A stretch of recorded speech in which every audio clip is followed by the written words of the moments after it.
એક બહુ સામાન્ય પેટર્ન જોવા મળે છે સમાજમાં કે બાળકોને ભણવામાં બહુ રસ હોતો નથી. તો આ બાબતને આપણે કેમ ટેકલ કરી શકીએ કે બાળકો ભણતર તરફ આગળ વધે? તમે જ્યારે ઓફિસ જાઓ છો તો તમને ખબર છે કે તમે શા માટે જઈ રહ્યા છો. તમે સેલરી માટે જઈ રહ્યા છો. તે જે 5 વર્ષનો છે તેને તમે બસમાં ફેંકી રહ્યા છો. તેને તો ખબર પણ નથી કે કેમ ફેંકી દેવામાં આવું છું. તો ઠીક છે, મારામાં પ્રેમ નથી તો ઓછામાં ઓછું સ્વાર્થ છે. તેનામાં તો સ્વાર્થ પણ નથી, તેનો તો બસ શું છે હે યાર, ફરીથી બસમાં ફેંકી દીધો. આપણે પોતે જ નથી જાણતા કે શિક્ષણ શું છે, તો આપણે તેને કેવી રીતે કહીશું શિક્ષણનો અર્થ? કોઈ પણ ચેપ્ટર શરૂ કરતા પહેલા એ જાણવું જોઈએ કે આ ચેપ્ટર શું કામ શીખવવામાં આવી રહ્યું છે, તો વધુ રસ પડશે. કોઈને કેમ શીખવી રહ્યા છો આ વાત બાળકોને કહો. નહીં કહો તો તે 30 વર્ષનો થાય ત્યારે ખરાબ રીલ્સ બનાવશે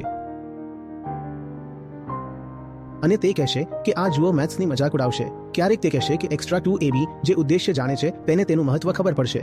પછી તે પોતે કરશે, આગળ વધશે, ડૂબીને કરશે, નવી રીતે કરશે. શક્ય છે કે તે તેમાંથી કંઈક નવું શોધીને નીકાળે. બાળકોને આ કહો છો તો તેઓ વધુ આનંદથી અભ્યાસ કરશે. સારું, આ જ વાત છે. સારું, આ માટે અભ્યાસ કરવો પડે છે. પછી તેઓ અભ્યાસ કરશે, પછી જોઈશું.